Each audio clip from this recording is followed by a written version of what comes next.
우리 지난주 우리가 함께 나눴던 말씀부터 잠깐 우리가 다시 한번 참고하고 그리고 우리가 말씀을 살펴보도록 하겠습니다. 우리는 이 로마서 7장 8절에서부터 12절 특별히 죄가 성도 안에서 발생하는 과정이란 무엇인가에 대해서 지금 우리가 살펴보고 있습니다. 크게 11절을 중심으로 살펴보면 죄가 제일 먼저 기회를 탄다. 이제 기회를 탄다. 두 번째는 계명으로 나를 속인다. 그리고 그 계명으로 나를 죽인다. 이것이 이제 우리 안에서 죄가 발생하는 과정에 대한 이 사도 바울의 논설인데요. 특별히 우리는 이제 지난주까지 어디까지 살펴봤냐면 11절에서부터 12절 특별히 계명으로 말미암아 기회를 엿보는 죄에 대한 부분을 우리가 함께 묵상하다가 우리가 이제 중간에 멈추었는데요. 먼저 이 지난주는 죄가 사람 속에서 생각과 감정, 그렇죠? 사람 속에서 이 발생하는 장소에 대한 얘기를 우리가 언급하면서 그 우리 사람 속, 곧 사람의 내면 안에 있는 생각과 감정, 특별히 여기 사례로 언급된 탐심을 부추겨서 우리로 하여금 죄를 짓도록 설득한다는 것이죠. 그 죄를 짓도록 설득한 것에 대하여서 사도 바울이 뭐라고 얘기하냐면 나를 속인다 이렇게 얘기하죠. 나를 속인다. 그렇죠? 거짓말을 한다는 것입니다. 그래서 그 거짓말에 대해서 우리가 이제 어떤 누구의 사례를 봤냐면 하와를 속인 뱀의 거짓말에 대해서 우리가 살펴보면서 뱀이 하와를 속이듯이 동일한 방식으로 죄가 사람을 속여서 사람으로 하여금 아담과 하와가 지었던 동일한 죄를 다시금 짓게 한다는 것이고 그 죄의 현상은 다 다를 수 있겠지만 그 본질은 똑같다는 것이죠. 그래서 우리 이제 그럼 그보다도 구체적으로 11절 말씀을 잠깐 보시게 되면 이런 표현이 있어요. 죄가 기회를 타서 계명으로 말미암아 나를 속이고 이 부분을 이제 우리가 좀 살펴보고자 하면 나를 속였다. 그럼 그 거짓말이 뭐냐? 나를 속인다는 말이 이제 거짓말이라는 표현인데 이게 말이 무슨 의미냐? 여기 이제 제가 여기다가 단서를 달아놨죠. 죄가 기회를 타는데 어떤 기회를 타냐면 계명으로 말미암는 기회입니다. 그럼 계명이 사람에게 와서 무슨 일을 하냐? 우리가 이제 늘 묵상하지만은 그게 로마서 3장 20장이었습니까? 율법은 죄를 드러내미니라. 그러니까 계명이 오면 율법이 오면 하는 일 가장 첫 번째는 뭐냐? 사람의 죄가 드러나는 겁니다. 그게 죄가 엿보고 있는 기회라는 것이죠. 율법은 항상 우리의 죄를 드러내는데 그 율법이 우리의 죄를 드러내는 기회를 찾아본다는 것입니다. 계명이 우리에게 찾아와서 우리에게 우리의 죄를 드러내는 그때에 그러니까 여기다 제가 이제 논설해 놨네요. 제가 기록해 놨네요. 율법이 죄를 책망할 때, 율법이 죄를 지적할 때, 율법이 죄를 드러낼 때 일으키는 거짓말이 바로 11절에서 사도 바울이 얘기하고 있는 계명으로 말미암아 나를 속이고라는 말입니다. 자, 그럼 이제 그 속인다는 것이 이제 크게 세 가지 기준이 있다 제가 말씀드리면서 우리가 죄송합니다. 하나님 앞에서를 먼저 이제 살펴봤습니다. 하나님 앞에서 이 계명이 우리로 하여금 죄가 드러나게 할 때에 죄가 드러나게 할 때에 죄가 무슨 거짓말하느냐 마귀가 무슨 거짓말하느냐 제일 먼저 하나님 앞에서 죄를 죄로 여기지 못하게 한다. 특별히 이제 하나님의 심판에 대하여 또 죄의 결과에 대한 두려움을 갖지 못하도록 한다. 그래야 죄를 지으니까요. 그렇죠? 두려움이 없으면 죄를 막 지어버리겠죠. 하나님의 심판에 대한 두려움, 또 내가 받아야 될 그 죄의 결과에 대한 두려움이 없으면 마음대로 죄를 짓죠. 그럼 이 세상에 수많은 사람들이 죄를 짓는 이유가 무엇입니까? 두려움이 없습니다. 심판자에 대한 믿음이 없으니까 또 죄를 짓는 것이죠. 그래서 이제 심판 또는 죄의 결과에 대한 두려움을 갖지 않는 사람의 중요한 특징이 뭐냐? 현실에 안주하거나 매달립니다. 자기의 삶에 대한 최종적 심판, 최종적 평가가 없기 때문에 이 부분을 좀 제가 기록해 놔야 되겠군요. 자기 인생에 대한 최종적 평가, 곧 심판이죠. 우리가 이제 사도신경 함께 공부하면서 살펴봤지만은 예수를 믿는 사람이나 안 믿는 사람이나 모두 어디 앞에 선다? 하나님의 심판대 앞에 선다는 것이죠. 자기 인상에 대한 최종적 평가가 있음을 모르기 때문에 현실에 현재에 안주하거나 매달립니다. 그러니까 내가 빨리 성공을 해야 되는 거예요. 내가 빨리 돈을 많이 벌어야 되는 거예요. 내 자식이 공부를 잘해야 되는 거예요. 근데 하여튼 이 모든 이 현재나 현실에 안주하거나 매달리게 되는 이유 뭐냐? 자기 인생에 대한 최종적 평가가 없기 때문에 평가가 있다는 것을 모르기 때문에 이렇게 살아가게 된다는 것입니다. 두 번째입니다. 이 죄가 율법 앞에서 계명 앞에서 드러날 때 이 악한 마귀가 우리에게 와서 일으키는 거짓말이 뭐냐? 자기 앞에서 하나님 앞에서 이제 두 번째는 이제 자기 앞에서 이 뭐냐면 율법의 책망을 거절한다는 것이. 예, 율법의 책망을 거절한다. 하나님 앞에서는 이걸 죄로 여기지 않고 그리고 하나님의 계명이 이거는 죄입니다. 이거는 죄다라고 깨닫게 할 때에 그것을 뭐하죠? 거절하죠. 이건 이제 이스라엘 역사를 보면 그렇죠. 선지자들이 와서 그거 죄다라고 얘기했을 때 뭐하지 않습니까? 그건 죄가 아니다라고 받아들이지 않습니다. 이게 이제 사람의 기본적인 반응인 것이죠. 이때 나타날 현상이 뭐냐? 자기 합리화입니다. 예, 자기 합리화. 예, 자기 합리화. 좀 풀어서 말씀을 드린다면 그럴 수밖에 없는 상황이었다.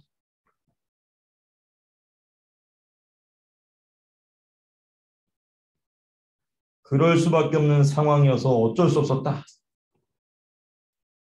또는 이런 것은 뭐가 아니다? 죄가 아니다. 아니다. 그러면서 이제 이런저런 저런 등의 이런 종류의 뭐가 나오냐면 변명이 나옵니다. 이 변명은요 누구로부터 나온 거냐면 이 자기 합리화는 아담에게서 나온 겁니다.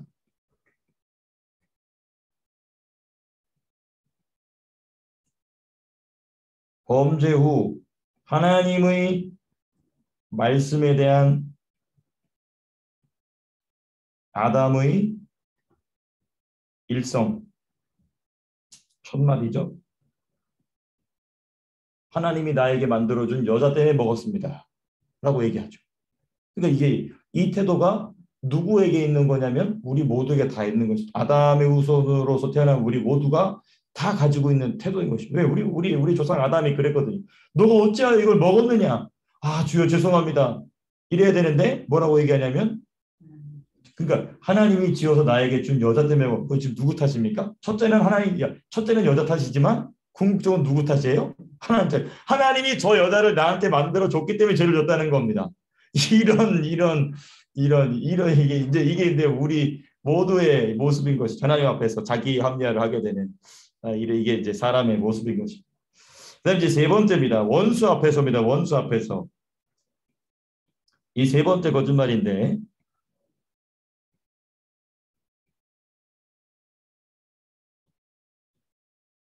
원수 앞에서 이 뭐냐면 죄를 통하여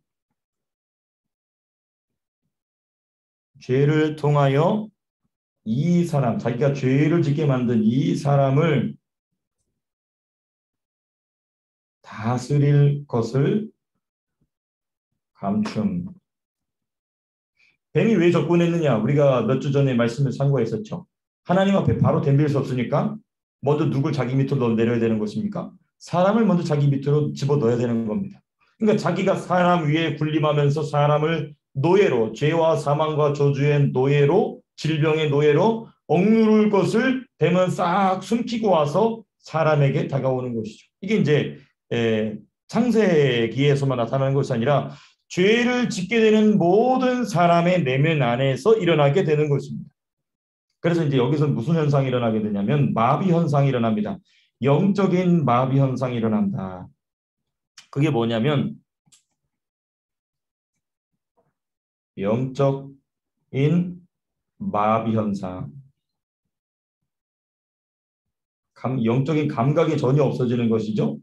이게 뭐냐면 자기 인생, 그렇죠? 자기 여기는 뭐가 포함이 되냐면 뭐 생각, 감정, 판단,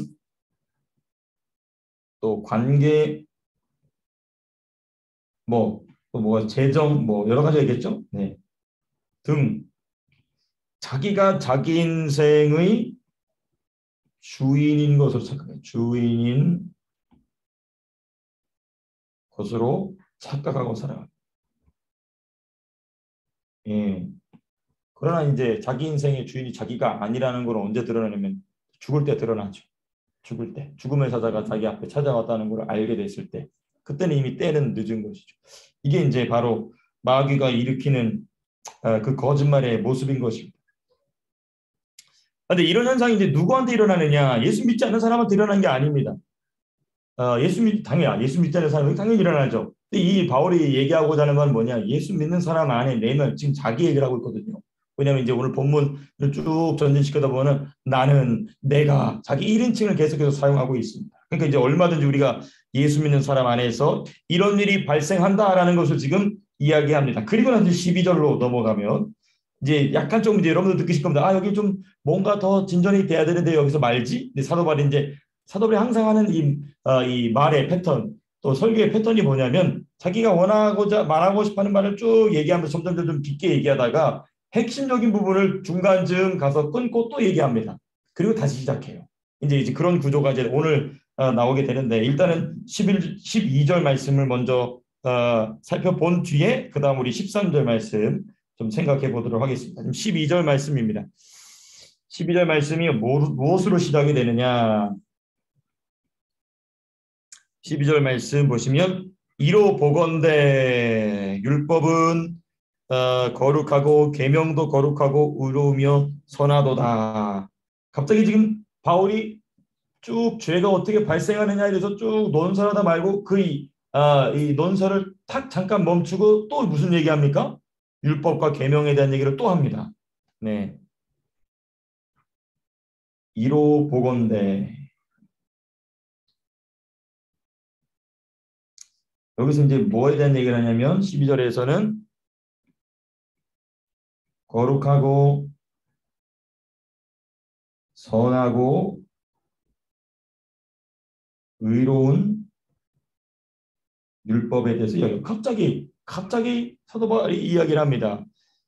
왜냐하면 이제 일단 이 본문 자체의 내용을 먼저 살펴본 뒤에 보다 더 큰 그림으로 이 사도 바울이 왜 갑자기 율법 얘기를 하는지를 다시 한번 살펴보시겠습니다만은 이 12절을 구성하고 있는 문자들 자체의 의미를 보게 되면 왜 바울이 이야기를 하냐?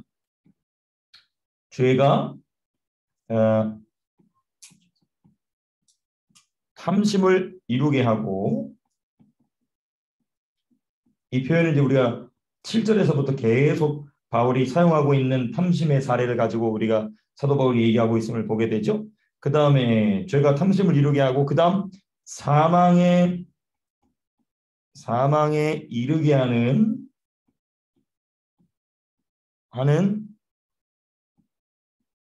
율법 또는 계명이 정말 그런가?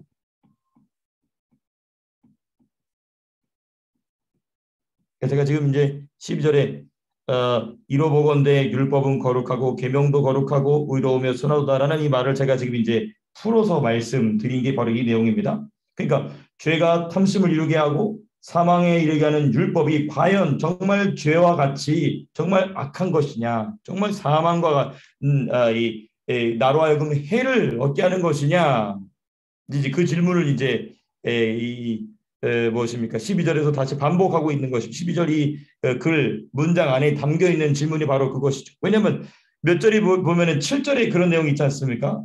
그런즉 우리가 무슨 말을 하리요? 율법이 죄냐? 그럴 수 없느니라. 이 내용이 지금 12절에서 다시 한번 반복되고 있는 것입니다.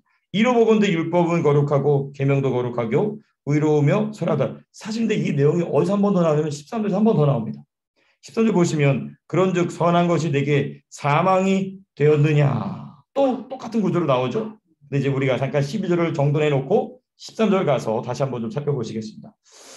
그럼 이제 이 부분을 우리가 조금 정돈을 한다면 조금 이제 우리가 반복해서 우리가 이미 생각했던 내용이지만 다시 한번 좀 정돈해 본다면 성부의 법으로서의 율법, 성부의 법으로서의 율법뿐만 아니라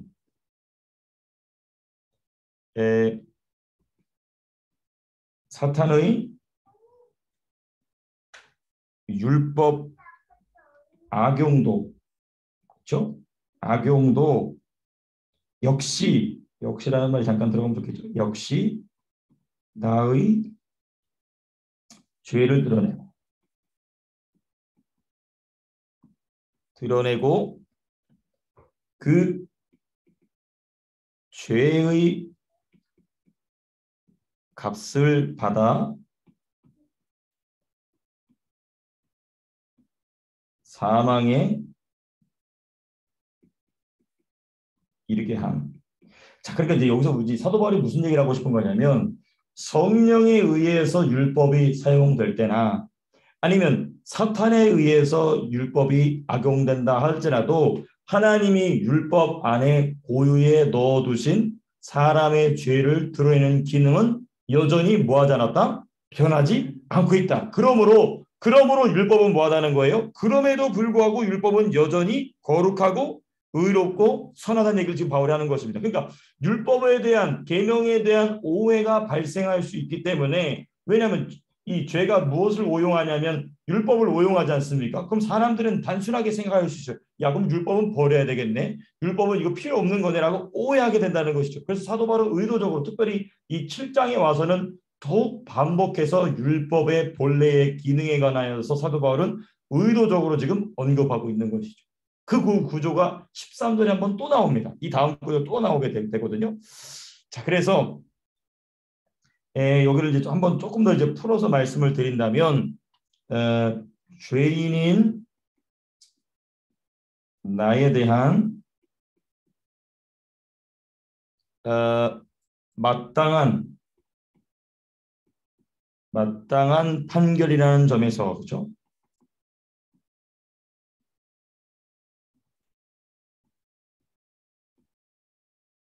점에서 율법이 율법 또는 계명이죠. 계명은 거룩하고 선하고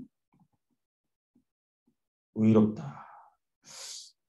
좀 시간이 되면 제가 나중에 더 이 거룩하다는 말의 의미, 더 선하다는 말의 의미, 의롭다는 말의 의미도 우리가 좀 더 살펴보면 좋겠지만 이러면 또 너무 또 이게 시간이 늘어지기 때문에 이번에 이제 생략하도록 하겠습니다. 그러니까 하나님의 속성이잖아요. 그렇죠. 그렇죠. 참 놀랍습니다. 맞습니다. 이게 바로 하나님의 속성입니다. 우리 대단하십니다. 하나님의 속성이죠. 그렇죠. 이제 목사가 정신을 안 차리고 있으면 우리 성도님들 앞에서는 큰일 납니다. 보통 성도님들이 저희 아버지 목회하시는 거 보면은 성도님들, 저 성도 절대 무시하는 게 아닙니다. 왜냐하면 하루 종일 힘들게 경제 생활 해야 되기 때문에 이게 힘들어. 근데도 이제 불구하고 했던 말 또 하고 하면 제 아버지 항상 하시는 말씀이 처음 듣는 것처럼 들어줘서 고맙다고. 제 처음 듣는 말처럼 들어서 고맙다고. 근데 이제 우리 교회 성도님들은 처음 듣는 게 아니시죠. 이제 다 기억을 하고 계시죠.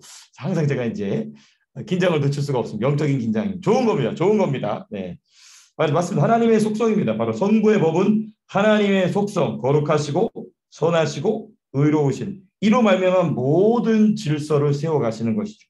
이러한 점에서 사도 바울은 여전히 사탄이 오용했다 할지라도 악용했다 할지라도 하나님의 말씀은 절대로 변개치 않는다. 다만 문제가 뭐냐면 우리가 이제 조금 있다가 더 다시 한번 반복하겠지만은 그 율법을 대하는 하나님 말씀을 대하는 더 우리 집사님 말씀하신 것처럼 하나님의 속성을 대하는 사람이 그것을 사람의 이성으로 접근하느냐 아니면 그것을 성령으로 접근하느냐 이 여기서 이제 큰 이제 이 대척점으로서 갈라지게 되죠. 정반대 상황으로 이제 갈라지게 되죠.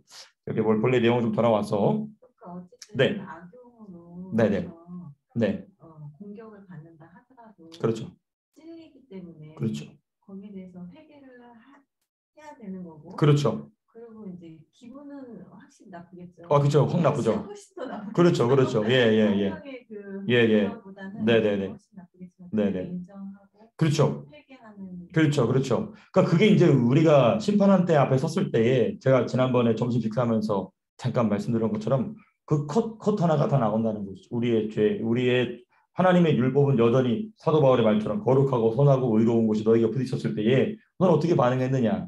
이제 여기서 이제 우리가 중요한 것은 하나님 그걸 찝어서 너는 회개 안 했느냐라고 우리를 이렇게 뭐라고 될까요? 이 꾸중을 주시는 게 아니고 너는 왜 내 아들 예수 그리스도를 의지하지 않았느냐 그 얘기를 지금 하고 싶으신 거예요. 예. 누구나 다 그런 죄를 짓는데 너는 왜 내 아들 예수 그리스도를 의지하지 않았느냐 이제 그 얘기를 하고 싶으신 거죠.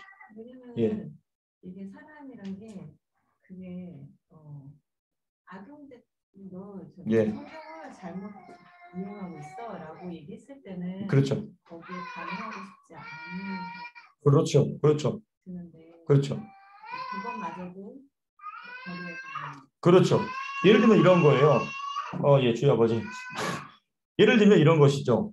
바울이 베드로를 책망합니다. 베드로가 분명히 실수했어요. 그때 베드로가 어떻게 했냐면 받아들여 수용해요.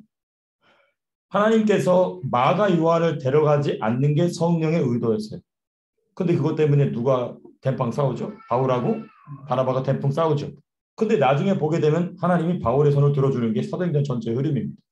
그러면 여기서 이제 바나바는 그걸 못 받아들인 거예요. 그걸 갈라쓰죠. 근데 이제 여기서 이제 극명한 차이를 보여주는 겁니다. 역시 베드로는 베드로다. 예수 그리스도의 수제자였고 비록 실수했지만 이 예루살렘 교회의 지도자로서 하나님께 쓰임 받을 만한 귀한 하나님의 사람이었다는 게 드러나죠. 왜냐하면 바울은 자기보다 한참 후배예요. 한참 후배입니다. 연배도 그렇고 또 그 신앙의 경력도 보면 베드로는 처음부터 끝까지 예수님을 어쨌든 따라갔던 사람이 바울은 나중에 누구를 죽이고 나서 돌아오죠. 스데반을 죽이고 나서 돌아옵니다. 훨씬 후배입니다. 근데 성령에 의해서 맞는 말을 하니까 그것을 받아들이고 수용하죠. 그러니까 이제 이게 우리의 신앙의 깊이가 어디까지 깊어지느냐를 볼 때 사도들이 어떠한 관계를 가지면서 주님 앞에서 더욱더 순교자의 모습을 가져갔느냐가 우리의 하나의 중요한 롤모델이 돼야 되겠죠. 제가 이제 말씀해 주셔서 또 떠오르는 게 뭐냐면 이제 이게 누구에게도 적용이 되냐면 우리가 이 로마서 우리가 초반부 할 때 공의의 법 하기 직전에 마귀의 법 하지 않았습니까? 그 마귀의 법 할 때 마귀의 법 마귀의 법 아래에 있는 사람을 사도 바울의 의도대로 두 부류로 나눠요. 첫 번째 부류는 이 이방인입니다. 마귀의 법 아래에 있는 이방인. 그리고 그 다음 번째가 이제 마귀의 법 아래는 유대인인데 분량은 유대인에 대한 얘기가 더 많이 나오죠. 근데 그 부분 말고 우리가 그때 잘 기억해 보시면은 사람의 양심도 무엇으로 역사하냐고 한다고 그랬냐면은 하나님의 공의를 그렇죠. 공의를 드러내는 통로로서 율법을 사용된다. 그럼 그거를 같이 한번 이제 종합적으로 생각해 보시면 이것이 이 불신자뿐만 아니라 동일하게 신자에게도 적용되는 사항이다라는 것이 이제 우리가 이 로마서 전체를 통해서 우리가 깊이 있게 살펴보게 되는 것이죠. 이제 우리가 인간론, 조직신앙에서 볼 때 그 인간은 어떤 존재냐? 이제 그 부분에 대해서 우리가 이 로마서를 제대로 묵상하게 되면은 우리가 깊이 있게 살펴볼 수 있게 되는 것이죠. 그래서 제가 이제 정리하려던 내용을 좀 마저 정리를 한다면 이런 내용입니다. 사탄도 하나님의 말씀인 율법의 본래 역할은 조금도 변질시킬 수 없었다.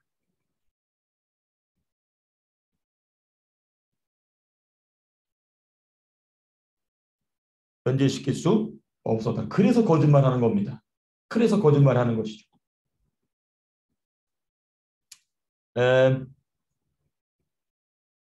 이것을 아시는 성령은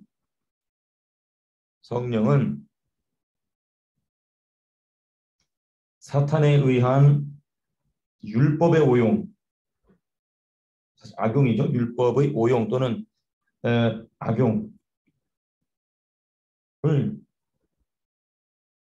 허용하신다는 점이 참 신기합니다. 예. 이 부분이 참 신기합니다. 아예 그냥 사탄이 이걸 아예 못 건들게 만들어 버리면 되잖아요. 그렇죠? 어차피 죄를 들었으니까 그렇죠. 해야 되는 그렇죠. 그렇죠. 제 말은 이겁니다. 제 말씀은 맞는 말씀인데 제 말씀은 뭐냐면 이 율법은 아예 사탄이 못 건들게 하면 되잖아요. 그렇죠? 처음부터. 근데 왜 우리가 어디를 생각해 보면 생각이 간단해지냐면 창세를 생각해 보는 겁니다. 창세는 아직 죄를 안 질 때거든요. 근데도 마귀가 와서 하나님 말씀을 가지고 장난질을 쳐요. 그렇죠? 그럼 왜 그걸 허용하셨느냐? 이게 제일 중요하겠죠. 왜 허용하셨느냐? 알아야 되니까. 아, 그렇죠. 예, 맞습니다. 왜냐하면 예. 회계사에서 그래요. 네네네. 율법에 밟아서 그래요. 네네. 물 갖고 싸우기 때문에. 네네. 그걸 정확히 알아야지만 서로 얘기할 수 있고. 맞습니다. 서로 싸울 수 있어요. 이걸 맞습니다. 모르는 사람한테는 예. 사실 우리가 거짓말해도 몰라요. 그렇죠. 그렇죠. 근데 잘 알아야지 그거를 사탄은 그만큼 잘 안다는 거예요. 맞습니다. 또 사탄보다 더 많이 알아야죠. 그렇죠. 알아야지 또 하나님이 원하시는 방법을 할 수 있어요. 그렇습니다. 저게 잣대기 때문에 저걸 몰라서는 저걸 못 만지게 한다. 그러면 그거는 율법이 아니에요. 그렇죠. 그렇죠. 그렇습니다. 율법을 정확히 쓰려면 정확히 알아야 돼요. 맞습니다. 하나님 원하는 방법을. 그렇죠. 뭐 회계도 똑같아요. 만드는 회계 기준 만든 사람이 의도에 따라서 해석해야지 정확히 나오고. 그래서 하나님 만든 방법을 우리가 정확히 알아서 해석을 해야지. 맞습니다. 그럼 더 많이 알게 되고. 그렇습니다. 거짓말을 못 하게 되니까. 그렇습니다. 아주 정확. 예. 예수님 앞에서 사탄이 꼼짝 못했던 거. 그렇죠. 그렇죠. 그렇죠. 그렇죠. 그러니까 지금 이제 알아야 된다. 이 말씀 아주 중요한 표현입니다. 왜냐면 이 안다는 것은 어찌됐든 결론적으로 누구를 아냐면 이제 엠마오로 가는 두 제자의 예수님 하신 말씀이 지금 집사님 하신 말씀이 그대로 결론을 냈죠. 그래서 예수님이 그 사람이 부활해야 될 것을 너는 알지 못하냐 하면서 자기에 대하여 누구의 글로부터 시작하여 모세의 글로부터 시작하여 선지자 글에 이르기까지 누구에 대하여 자기 그러니까 우리 집사님 말씀처럼 알아야 되는데 누구를 아느냐? 하나님의 법을 아는데 그 하나님의 법을 안다는 것의 최종적 결론은 누구냐? 누구를 알게? 그 아들 예수 그리스도를 알게. 그러니까 예수 그리스도를 안다는 것이 지금 집사님 말씀하신 것처럼 세부적으로 하나님을 안다. 율법을 안다. 하나님의 기준을 안다는 것은 누구를 아는 것이냐면 곧 그 아들 예수 그리스도를 안다는 것이죠. 그러니까 이게 아주 중요하게 연결되어 있는 것입니다. 그래서 지금 이제 집사님 말씀해 주신 대로 보시게 되면 첫 번째 이 표면적인 이유는 뭐냐면 연약성을 드러내십니다. 사람의 연약성. 그렇죠?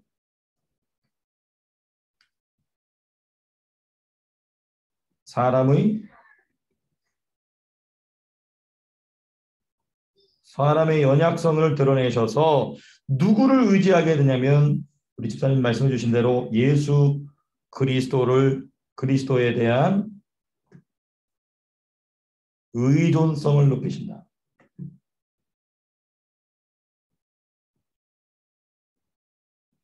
예수를 아는 만큼 마귀를 대적할 수 있죠. 그러니까 예수님이 율법을 안다고 하는 자들이 율법을 제대로 알지 못하니까 예수 그리스도를 핍박하는 걸 가지고 너희가 어찌하여 나를 핍박하느냐라고 얘기하지 않습니까? 말씀하시지 않습니까? 똑같은 맥락인 것이죠. 이제 사도 바울도 이것을 아주 깊이 있게 이것은 이제 이 성자의 법이라는 주제 아래에서 이걸 쭉 풀어가고 있는 것이죠. 예수 그리스도에 대한 의존성을 높이시는 것. 이게 이제 바로 성령께서 그것을 허용하시는. 근데 이거 가지고 이제 말싸움하려는 사람도 많죠. 그냥 처음부터 예수님 의자. 근데 참 이제 무식한 사람들하고 처음에 힘듭니다. 이제 이게 수준이 안 맞는 사람들하고 참 힘든데 우리 성도님처럼 이렇게 신앙적인 수준이 있으시면 이제 대화가 되죠. 그 부분은 넘겨야 돼요. 그거는 이제 인간의 이성을 넘어가는 부분입니다. 그건 넘어가야 돼요. 그 부분 우리가 이해할 수 있는 성경이 말하고 있는 부분은 뭐냐? 바로 하나님을 알게, 하나님의 법이 무엇인지 알아야 마귀를 대적하고 더 나아가 궁극적으로는 그 아들 예수 그리스도를 하나님의 의도대로 알게 하시기 위해서 성령은 이 일을 허용하신다는 것입니다. 그러니까 이제 우리는 어떤 부분까지 넘어가게 되냐면 조금 더 깊이 있게 얘기하면은 이 말을 우리가 어떤 식으로 우리가 좀 과장되어 한다면 하나님 우리의 죄 짓는 것도 허용해 놓으신다는 것입니다. 그렇죠? 우리가 죄 질 때 죄 짓는 순간마다 하나님 못하게 하시는 게 아니잖아요. 그렇죠? 죄를 짓도록 내버려 두세요. 그럼 이제 우리는 여기서 뭘 발견하게 되느냐? 제일 먼저 우리의 신앙의 수준이 좀 얕을 때는 또 성경을 피상적으로 할 때는 아우 죄를 지면 안 되는데 큰일 난다. 이제 이 부분에 머물러 있습니다. 근데 우리는 이제 조금 더 신앙의 수준이 깊어지고 말씀을 좀 더 깊이 있게 보게 되는 내가 죄 짓는 것을 허용하시는 아버지 하나님의 의도가 무엇인가를 생각하게 되는 것이죠. 물론 당연히 죄 짓는 거 안 되죠. 죄 지으면 안 되겠죠. 근데 왜 그걸 허용하시는가?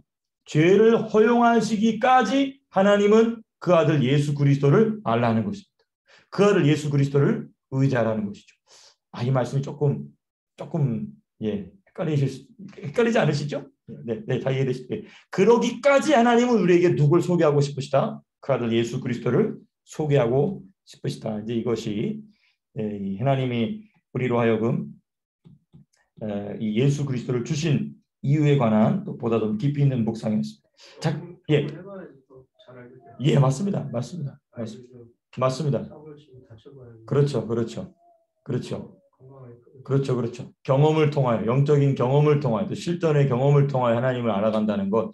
그건 이제 그러니까 우리가 이제 이론으로만 피상적으로 예수를 믿게 되면 아무 능력이 없어요. 그래서 제가 이제 그런 여러 가지 면에서 제가 새벽에 잠깐 좀 말씀드렸지만은 우리가 좀 전도 현장으로 나가봐요. 나가서 우리가 내 내면에서 경험하는 영적인 싸움도 참으로 치열하지만 내가 복음을 전하는 현장에서 일어나는 또 영적인 전쟁은 무엇인가? 그것도 우리가 경험해 보면서 그렇구나. 우리가 하나님 앞에서 예수님을 의존한다는 것이 무엇인가를 또 우리 민서 서희는 이제 아주 인생에 둘도 없는 경험을 이제 하게 될 것입니다. 이제 제 옆에서 이제 전도지를 옆에 들고 함께 이제 열심히 전도하면서 아이들이 처음부터 그런 걸 배운다는 것은 저 아이들이 인생의 황금 같은 기회인 것입니다. 아무도 안 하셨지만은 그렇습니다. 네, 하여튼 네. 우리 이제 13절 말씀 좀 살펴보시겠습니다. 13절 말씀. 13절 보시게 되면 13절은 이제 율법의 기능 또 반복하고 있는 것이 사도 바울이 또 반복하면서 얘기하는 것입니다. 역할을 재확인하는 내용이 13절에 나옵니다. 이건 이제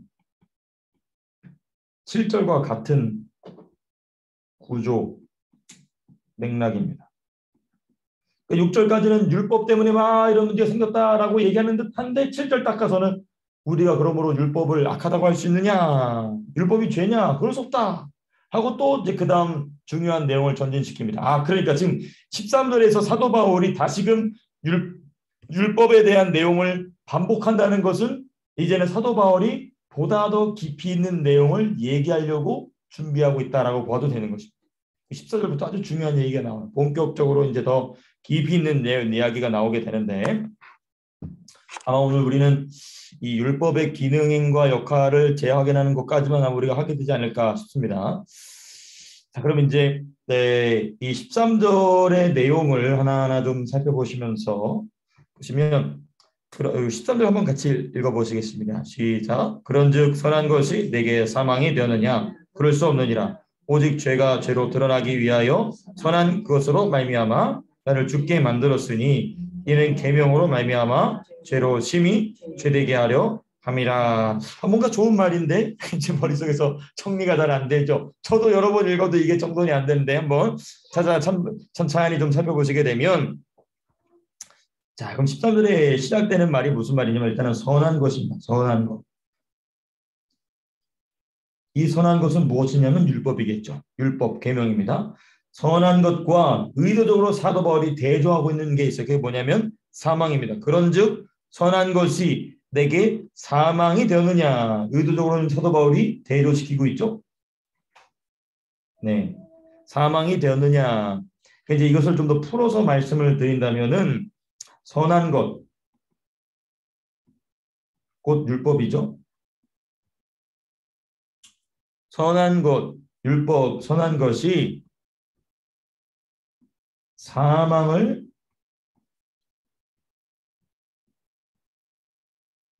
일으키는가? 그렇죠? 우리가 지금 12절에서 무슨 말씀이 나왔습니까? 율법과 계명은 거룩하고 의로우며 선하다. 그리고 그 말을 딱 받아서 13절에 그런즉 선한 것이 나에게 사망을 일으킬 수 있겠느냐? 성경 전체 맥락을 보게 되면 우리에게 우리에게 사망을 일으키는 것은 선한 것이 아니라 무엇이죠? 악한 죄, 악한 것이죠. 그렇죠? 선한 것, 악한 것. 그러니까 우리가 이 단어를 의도적으로 이 저자가 쓴 것에 맞춰서 우리가 이 단어를 사용하게 되면 이해가 더 빨라집니다. 그러니까 이 선한 것이 있다면 그러면 무엇이 있냐면 악한 것이 있다는 거죠. 13절에 보면 악한 것이라는 말은 안 나오지만 악한 것이라는 단어를 사용함으로써 바울이 얘기하는 의도를 우리가 더 자세하게 이해하게 되는데 그러면 이제 그 부분을 좀 풀어서 여러분들께 말씀을 드리면 뭐냐. 사망은 지금 이게 레토리컬 퀘스천입니다. 수사학적 질문이죠. 그런즉 선한 것이 내게 사망이 되었느냐? 아니라는 거죠. 아니라는 얘기를 하기 위해서 바울이 의도적으로 의도적으로 의문문을 만들고 있어요. 그 아니라는 얘기입니다. 그러니까 이 사망은 무엇이 일으킨다? 그렇죠. 죄. 근데 이제 제가 이제 선한 것이라는 단어를 좀 바꿔서 했는데 그렇죠. 죄입니다. 죄 맞습니다. 사망은 악한 것이 일으키는 죄의 결과다. 예.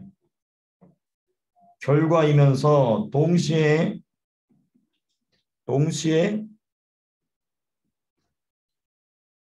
악한 것 그 자체입니다.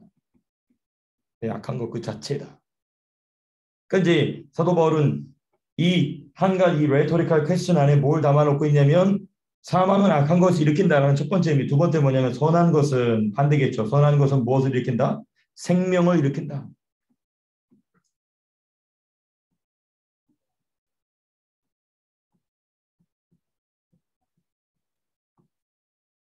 네, 이게 이제 사도 바울이 이 문장 안에서 얘기하고 싶은 것이죠. 자, 그럼 이제 우리는 이제 무엇을 여기서 잠깐 짚고 넘어가더니 이게 바로 사탄의 이간질이라는 것입니다. 사탄의 이간질. 율법이 나를 정죄하고 율법이 나를 책망했기 때문에 하나님은 나를 싫어하신다라는 오해를 일으킬 수 있다는 것입니다. 이게 바로 사탄의 이 거짓말과 이간질의 목적입니다. 이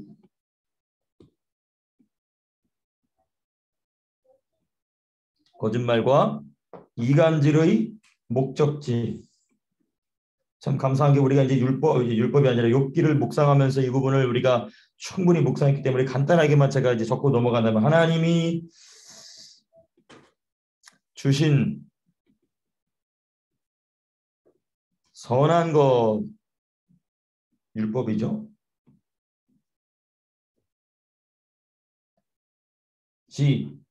사람에게 무엇을 일으키는 것처럼 사망을 가져온 것처럼 사망을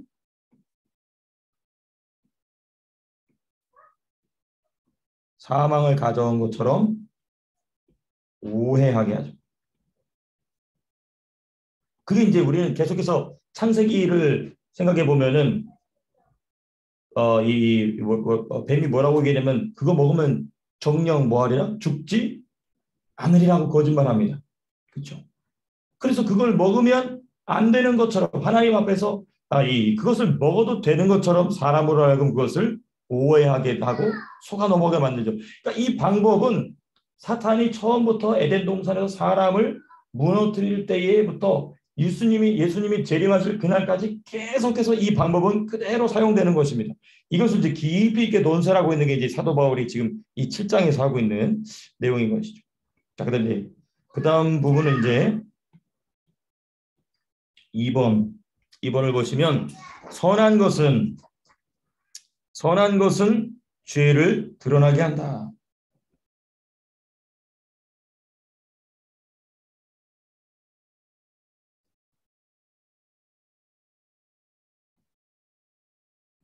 네, 죄를 드러낸다. 그 다음 문장 그렇게 돼 있죠. 그런즉 선한 것이 내게 사망이 되느냐. 지금 우리가 이제 그 한번 지금 살펴봤습니다. 그 다음 문장 그럴 수 없느니라. 오직 죄가 드러나기 위하여 선한 그것으로 말미암아 돼 있죠. 그렇죠. 두 번째 내용 이 내용에 선한 것은 죄를 드러낸다. 그러니까 이건 이제 선한 율법의 본래의 역할입니다. 네, 본래 역할. 네.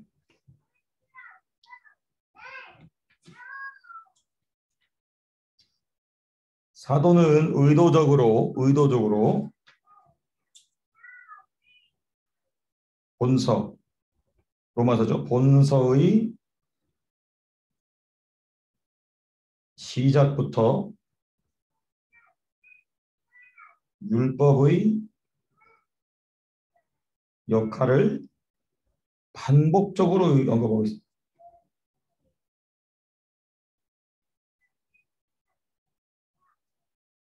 네, 이제 우리가 아까 제가 말씀드린 내용이니까 제가 그냥 적고만 넘어가겠습니다. 로마서 3장 20절.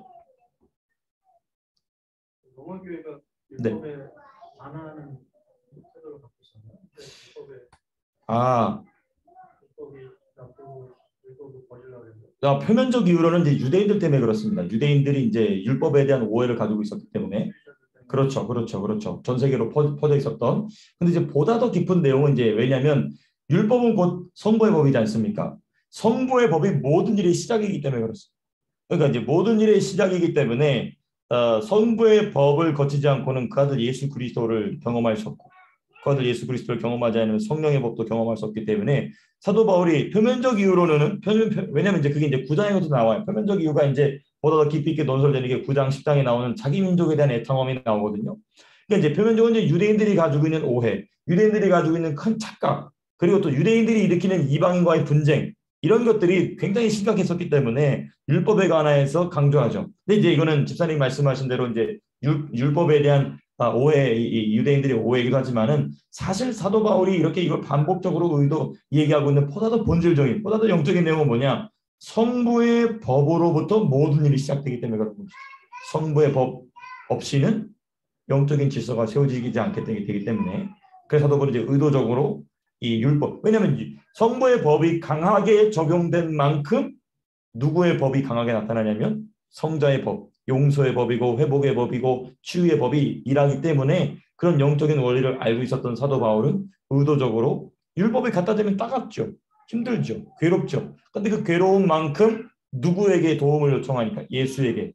그러므로 이제 누구를 경험하냐면 그 복음 대신 예수 그리스도를 경험하게 하죠. 근데 그 복음 대신 예수 그리스도를 경험함에도 불구하고 내 내면에서는 왜 죄가 발생하느냐? 그 얘기가 이제 7장에 나오고 그걸 이제 이기게 하시는 분이 성령이시다는 얘기가 이제 8장에서 제가 이제 하여튼 우리 교회 개척할 때부터 이제 몇 1년 내내 얘기하는 내용인데 자꾸 반복해서 죄송합니다만은 제가 이렇게 반복하다 보면은 여러분들이 누군가에 가르치실 때 툭 나옵니다. 야 이거 내 입에서 이런 말이 나가네. 물론 우리 김인수 집사님은 한 번이면 되시는 분이시긴 하지만은 보통은 이제 반복을 자꾸 하는 이유가 또 그런 이유도 있긴 합니다. 그래서 이제 로마서 이 초반 부분이 있지 않습니까? 3장 20절에 보면은 율법으로는 죄를 깨달습니다.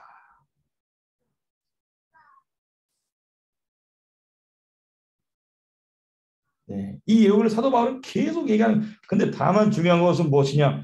율법에 대한 역할을 반복적으로 언급할 때에 점점 깊이 있게 논설한다는 점이죠. 점점 더 깊이 있게. 네. 하나님의 말씀을 계속 잘 설명해서 사람들이 받으면 받을수록 네. 저렇게 안 가르쳐도 다 알 수 있을 것 같은데. 그렇죠. 반복적으로 하는 이유가 따로 있을 것 같다는 생각이. 그래서 우리가 이제 사도 바울의 말을 한번 좀 찾아볼까요? 그러면요, 이 사도 바울이 그래서 자기 말을 반복하는 것을 본인도 알아요. 그래서 바울이 뭐라고 얘기하냐면,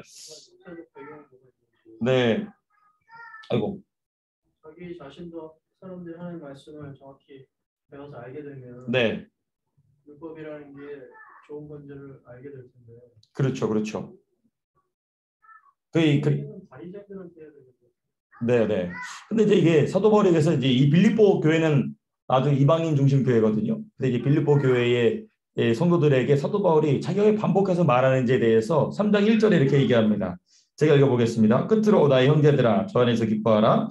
중에 너희에게 같은 말을 쓰는 것이 내게는 수고로움이 없고 너희에게는 안전하니라. 그러니까 첫 번째 이유는 뭐냐면 우리 집사님께서 얘기했던 어떤 그 깊이 있는 고상한 목적보다도 이제 사도 바울이 수고를 덜 한다는 겁니다. 했던 말을 또 함으로써 수고를 더하고 그 사도 바울도 자꾸 새로 같은 말 하는 게 자기도 편했던 거예요. 그렇죠? 네, 수고로움이 더하고 그 다음에 너희에게는 뭐하니라? 안전하니라. 네, 그 사도 바울 보면 그래서 나중에 그 로마서뿐만 아니라 뭐 이 바울서신 보시게 되면 그 말이 그 말 같고 그 말이 그 말이 다 그렇지 않습니까? 그 말이 그 말 그 말이 똑같아요. 더군다나 이 서신은 회람이 됐기 때문에 굳이 반복하려 할 필요가 없는데 사도 바울은 일부러 반복을 합니다. 저에게는 그거는 네. 사람들이 같은 마음이 힘들지 않습니까를 나는 힘들지 않고 네네. 이게 너에게 도움이 된다고 생각해요. 맞습니다, 맞습니다. 이제 그게 사도 바울. 서럽지 않다는 게 아니라 문제 없잖아요. 네네네. 맞습니다, 맞습니다. 그건 알겠는데. 네네네. 뭐 아니 그건 이제 하나님의 법을 가리키는 거를 네네. 반복하는 거지. 네네. 율법의 역할과 율법을 뭐 선하고 이런 것들을 계속 반복해서 얘기하는 예. 거의 의도가 다른 게 있지 않을까요? 근데 또 이런 부분도 있어요. 우리 예수님도 보시게 되면은 제자들에게 3년 반 동안 가르치셨거든요. 근데 이제 나중에 그 3년 반 동안 가르치신 결론이 뭐냐? 베드로는 예수님이 십자가를 지면 안 됩니다라고 그랬어요. 그러니까 이제 그만큼 이제 사람이 진리를 깨닫는 게 더디다는 것이죠. 이제 우리가 이제 그것을 이제 기본적인 우리의 이제 이 진리가 계속적으로 반복되어 기록되는 이유. 네. 이 얘기가 더 빨리 만들 수 있을 것 음. 기본적인 네네. 원리를 알아야지 율법이 어떻게 적용하는지 알 텐데. 네네네. 그것도 모르는 사람한테 율법을 로마 사람들은 잘 알고 있었으니까 얘기했겠죠. 그렇죠. 그러니까 이제 반복적으로 언급하면서 다만 중요한 건 뭐냐 사도 바울이 반복할 때는 우리가 이제 똑같은 말을 앵무새처럼 반복한다기보다도 그 다음 말을 위해서 반복하는 말의 내용을 깊이를 더합니다. 그러니까 3장에서는 단순하게만 얘기하죠. 율법은 죄를 깨닫게 합니다. 근데 이제 그 말만 하다가 이제 나중에 5장, 6장, 7장에 가서 율법의 역할에 대해서 얘기할 때 보면 점점 깊이 있게 이야기를 전진시키는 걸 보게 돼요. 그 맥락에 따라서. 예. 반복이라고 생각은 안 되죠. 네네. 이게 쓰는 문장의 형식을 보니까 네네. 그 사람들한테 조금 더 우리 뭐 예를 네네. 들어 개그맨이나 이 사람들이 엉뚱한 얘기를 하면서 메시지를 던지는 것처럼 네네네. 웃지만 사람들이 네네네. 좀 더 그 사람들의 마음속에 박힐 수 그렇죠. 반어법도 쓰고 그렇죠. 역설도 하고 그렇죠. 또 퀘스천도 하고 뭐 이러고 있는 것 같아요. 네네네. 맞습니다. 사도 바울은 아마 이거를 그냥 쭉 풀어서 설명해 쓰는 사람들이 듣다가 좋을 수 있는 거를 그렇죠. 이런 방식으로 해서 좀 더 효과적으로 가르치려고 쓰지 않았나. 맞습니다. 지금 로마서 1장에 딱 나와 있어요. 그래서 내가 간단히 기록하였으니 한 게 이제 로마서 16장 전체거든요. 1장에 보면은 내가 이것을 너에게 간단히 기록하였으니 이게 하고 나무슨 게 이제 우리로 알고 지금 머리를 쥐어뜯게 하는 이 내용이 간단히 기록하였다. 그래서 집사님 말씀처럼 이것을 이 풀어서 다 쓰려면은 진짜 말 그대로 성경 66권보다 더 많은 방대한 분량이 나오겠죠. 근데 이제 이것을 간단히 왜냐하면 이제 간단히 얘기해 놓고 바울이 로마 교회로 가서 직접 자기가 얘기를 또 하거든요. 이제 그 기록은 남아있지 않아서 참으로 우리에게 아쉬운데 이제 우리가 이제 주어진 이 16장만 가지고 이제 열심히 좀 씨름하는 누구를 가르쳐 보면 예. 누군가를 가르치려고 서 있으면 네네. 볼 때는 좀 웃긴 말로 해서 그렇죠. 쫓아내고 그렇죠. 또 어텐션을 받아야 할 때는 맞습니다. 방법들을 알아야 되는데 바울이 잘 아는 것 같아요. 맞습니다. 말은 잘 못했다 그러는데 네네. 그거는 겸손이고 예. 아니, 말은 잘 못했던 것 같아요. 못했다고 그렇게 얘기해요. 네네네. 근데 글은 정말 잘 쓰는 것 같아요. 네네 맞습니다. 사실 예 그렇습니다. 바울의 그 이 설교의 가르침, 설교를 통한 이 복음의 가르침은 참 이 탁월한 마음 그 부분이 있어요. 글로서 이게 보게 되면은 뭐 저도 이제 목사니까 이제 어쨌든 글을 써야 되지 않습니까? 말을 주로 하지만은 근데 이제 내가 말하면서 내 말에 성령이 일하시도록 준비하는 것도 참 어려운 일이지만 더 힘든 거는 글 속에 성령이 담기게 하시는 거는요. 뭐 몇 배 더 힘든 일입니다. 그래서 성령님 쓰시면 예. 그래서 저는 설교 원고를 글로 그렇게 문장을 안 써요. 일단은 제가 그걸 잘 못하기 때문에 그냥 다 포인트로 만들어 놓지. 참 글 속에 담겨 있는 영감. 그게 참 탁월한 분이 로이 존스예요, 목사님. 로이 존스 목사님 글을 보게 되면 그 글 속에 담겨 있는 그 영감이 정말 탁월합니다. 이건 정말 이건 은사적인 부분이죠. 우리 여러분들도 그렇게 되시길 바랍니다. 우리가 지금 8시가 넘었기 때문에 일단 우리 여기까지만 하도록 하고요. 그리고 다음 주에 이어서 하여튼 저는 너무 감사해요. 이렇게 준비한 부분을 다 못하고 마치는 것 너무 기쁩니다. 이 마음이 편해요. 화요일부터 이제 벌써 이렇게 막 쫄리거든요. 이게 이제 마음 편합니다.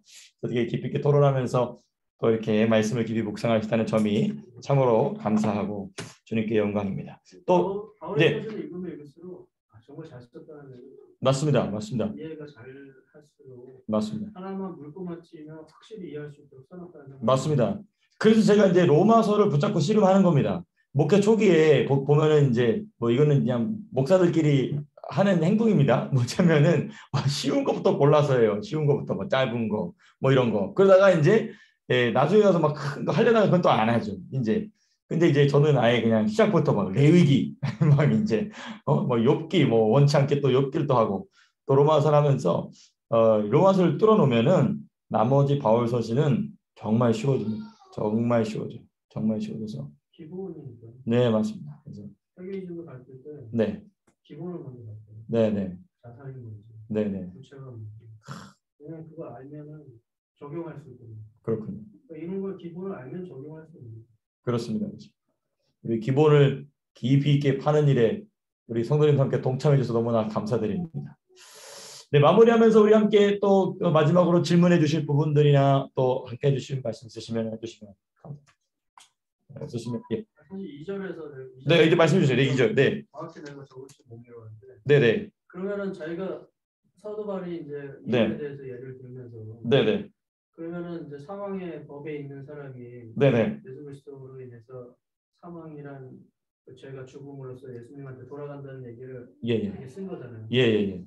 사실 뭐 언제든지 예수님한테 가면 되는 거잖아요. 제가 죽어야지만 뭐 우리가 자유인이 돼가지고 갈 수 있는 건 아니에요. 아 아닙니다. 제가 웬만해서는 집사님 하시는 말씀에 네. 의도는 무슨 말인지 알아요. 네네. 제가 당연히 없어져야 그렇죠. 하지만 그렇죠. 그 예에서는 그 여자는 언제든지 갈 수 있거든요. 그렇죠. 근데 우리는 갈 수는 없어요. 네네. 그렇죠. 그래서 왜 나는 그 샘플을 들으면서 확 안 하다는 게 그래서 그랬던 거예요. 네네. 여자는 언제든지 갈 수 있지만 우리는 영적인 상태는 갈 수 없는데 왜 저거를 영적인 걸 비교했을까라는 의문이 들었던 거예요. 지금 그 갈 수 있는 데라고 말씀하시는 게 남편이 죽었을 때입니까? 안 죽었을 때? 살았을 때. 그렇죠. 갈 수 있잖아요. 네네. 죄가 되는 것뿐이지. 네네네. 그렇죠. 예수님한테 가는 거는 죄가 되지 않지만 죄 아래 있기 때문에 못 가는 거잖아요. 그렇죠. 거기에서 좀 그렇죠. 무슨 말씀인지 이해돼요. 네네. 그거를 물어봤어요. 네네. 집사님 말씀 의도는 뭐냐면 어쨌든 갈 수 있지 않냐. 근데 이게 비유의 약점입니다. 이게 왜 영적인 거랑 네네. 그렇죠. 이게 비유의 약점이죠. 그 비유가 가지고 있는 약점. 사도 바울이 비유를 약하게 들었다는 게 아니고 사도 바울은 그러니까 이제 그래서 그 점을 딱 사도 바울이 뭐라고 발언하냐면 남편이 그래서 남자에게 남편이 죽지 않고도 가게 되면 음년이라 딱 얘기하지 않습니까? 근데 그 부분은 집사님 말씀하실 집사님 말씀 직분의 질문 의도가 그게 아니고 얼마든지 갈 수 있지 않느냐. 그러니까 지금 교회나 종으로 했으면 좀 더 그렇죠. 종이 계약에서 깨지면 풀려나면 갈 수 있는 자유의 것처럼. 네네. 죄라는 계약에 묶여가지고. 그렇죠. 못 가는 상태를 얘기했으면 뭐 이해가 되는데. 그게 왜 그러냐면요. 부부의 관계가 하나가 되기 때문에 그렇습니다. 그러니까 이제 내가 사람이 범죄한 상태에는 죄와 그냥 공존하는 정도가 아니고 죄가 나고 내가 죄인 상태. 그러니까 예를 들면 이런 것이죠. 그러니까 영적인 우리는 이혼녀다라는 것이죠. 예수 믿는 사람은 영적인 재혼을 했다는 거예요. 예수님과 신랑 대신. 그럼 그 전에 우리는 본래 남편은 누구였냐? 마귀, 뱀이라는 것이죠. 그러니까 이제 종과 주인의 관계도 물론 이제 이 하나님과 사람의 관계를 비유하는 중요한 비유지만은 어쨌든 종은 종이고 주인은 주인으로 따로 존재하거든요. 근데 이제 부부의 관계는 둘이 합하여 뭐가 될지니라 하나가 된다고 그랬거든요. 그러니까 이 하나가 된 것을 깬다는 것은 어쨌든 둘이 같이 죽어야 된다는 얘기거든요. 왜냐하면 하나가 돼버렸으니까. 그러니까 둘이 같이 죽어야 되는데 그 예수 그리스도께서 죽으심으로 우리로 하여금 우리의 남편 돼 있는 잘못된 남편인 마귀를 죽이실 뿐만 아니라 우리도 죽이신다는 것이죠. 우리의 뭘 죽이시냐면 우리의 죄에 반응하는 몸을 죽이신다. 그리고 육신은 예수님이 대신 죽어주시고. 그러니까 이 부분을 설명하기 위해서는 부부 관계의 내용이 비유로 사용됐어야만 하는 것이죠. 네네네. 아니 가면 음녀라 그러니까. 네네네. 영적으로 가면 좋은 건데. 네네. 거기서 대치가 일어나서. 네 맞습니다. 음녀가 아닌데. 네네. 죄의 상태에서 못 가지만 갈 수가 있다는 거 좋은 거예요. 아 예예. 그치 이제 이거는 이제 비유가 가지고 있는 네 그렇죠 그렇죠. 비유가 가지고 있는 그래서 이제 종과 계약적인 거는 좀 더 네네네. 설명할 그렇죠 그렇죠 그렇죠. 오해가 없을 텐데. 아니 근데 목사님 말씀 들어보면 네. 뭐 그게 더 그런 것까지 생각하고 바울이 그렇죠 그렇죠. 들었다면 예예. 왜냐하면 7장 마지막에 보면은 그러니까 그 얘기가 이제 아주 중요한 질문을 해주신 거예요. 왜냐하면 왜 그러면 하필 부부의 비유가 나왔느냐. 이제 이게 이 사도 바울이 참 글을 탁월하게 잘 쓴다는 게 이거예요. 자기가 전반부에 했던 초반에 서두에 말했던 주제를 후반부에 또 얘기하는데 그때 가서 이제 자기가 진짜 하고 싶은 얘기를 하죠. 뭐라고 7장 후반부 가면은 뭐라고 하냐면 내 안에 뭐가 함께 거한다고 얘기하냐면 악이 함께 거한다고 얘기를 해요. 그러니까 그만큼 밀착된 상태에 대한 얘기를 표현할 수 있는 인간관계는 부부관계가 가장 이 비유로서 적절한 것이죠. 그 사람 하고 싶은 말이 머릿속에 다 있었네. 그렇죠. 그렇죠. 그 7장에 벌써 그 비유를 얘기할 때부터 그렇죠. 그렇죠. 그러니까 이제 탁월한 사도 바울이 그래서 그 7장 후반부에 가면은 내가 오늘 제가 말씀드렸던 내용이 이제 맨 마지막에 그거였어요. 내가 원하지 않는 것을 내가 하는 것을 내가 이해를 못한다는 말이 14절에 나와. 그런데 그러면 내가 원하지 않는 것을 내가 하게 하는 게 뭐냐는 얘기가 15, 16, 17 쭉 나가다가 그러므로 내가 한 법을 발견했으니 내 안에 악이 함께 거하는 것이라. 그 얘기를 이제 하죠. 그 얘기를 하기 위해서 사도 바울은 이제 부부의 관계를 이제 이 비유적으로 얘기하고 그 부부의 관계를 누가 깰 수 있느냐? 예수님의 죽으심으로 만약에 깨진다는 얘기를 이제 하고 있는 거죠. 그래서 베드로가 로마서를 못 썼던 것 같아요. 그렇죠. 네, 이제 나중에 베드로 네. 바울이 아니 뭐 성령에 의해서 쓰긴 했지만. 그럼요. 바울의 원래 연특함이. 그럼요.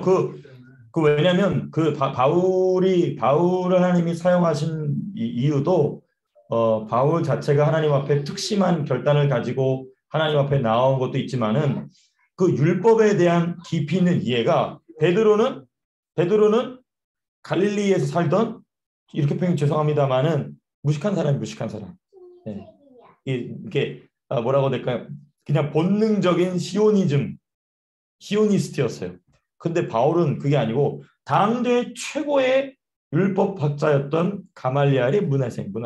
그러니까 벌써 출발점이 다른 것이죠. 네.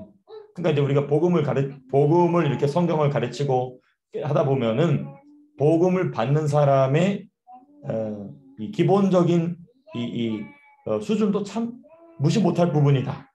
네. 이것도 우리가 이제 바울을 통해서 바라보게 되는 것이죠. 다만 이제 깨지는 것이 더 어렵죠. 깨지는 것이 이제 더 어려울 뿐이죠. 그렇죠. 근데 바울은 이제 그걸 깨트리느라고 이제 어디를 들어가게 되냐면 아라비아로 들어가죠. 깨지는 게 진짜 힘들어요. 워낙에 뛰어나니까. 스타팅에 벌써 예수님 직접 만나셨기 때문에. 그렇죠. 다르지. 근데 사실 이제 스타팅 포인트를 지금 예수님 스타팅 포인트 전에 준비 동작이 뭐였냐면 스데반을 돌로 쳐 죽이는 거였어요. 그러니까 얼마나 두껍고 얼마나 강한 사람이었는지가 나오죠. 내가 저 달을 죽이는 게 하나님께 영광이다라고 생각했던 사람이거든요. 그 사람을 진짜 죽이죠. 그러니까 얼마나 깨져야 되는 게 큰 사람이. 근데 그 깨지는 과정을 사도 바울은 평생 자기의 십자가로 알고 기쁘게 가죠. 그게 사도 바울의 위대한 점이죠. 이제 그런 점은 우리가 배워 나가는 것이 우리의 신앙의 모습인 것입니다. 참 자기를 깬다는 것, 참 이게 우리의 이 끝까지 주님이 우리를 부르실 그날까지 놓쳐서는 안 되는 싸움인 것입니다. 자, 우리 기도하고 마치겠습니다.